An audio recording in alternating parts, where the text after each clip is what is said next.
শিশুদের নিয়ে দুই পরিবারের ঝামেলায় তৃণমূলের নেতার উস্কানিতে কুপিয়ে খুনের অভিযোগ উঠেছে মালদার হরিশ্চন্দ্রপুরে। জানা গিয়েছে, মালদার হরিশ্চন্দ্রপুরের সুলতাননগরের সাইরা গ্রামে পেশায় ফেরিওয়ালা শাহজাহান মিয়ার ছেলে রাস্তার পাশে ফুল ঝুড়ি নিয়ে খেলছিল। কোনো কারণে আগুনের ফুলকি তফাজুল মিয়ার মেয়ের গায়ে পড়ে। এরপরে দুই প্রতিবেশীর মধ্যে ঝামেলা বাঁধে। অভিযোগ, স্থানীয় তৃণমূল নেতা আমিদ মিয়ার উস্কানিতে শাহজাহান মিয়াকে মাটিতে ফেলে কোপাতে থাকেন তফাজুল রাজীব মিয়া।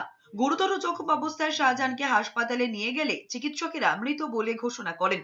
মৃত্যুর খবর ছড়িয়ে পড়তে এলাকায় উত্তেজনাও ছড়িয়ে পড়ে।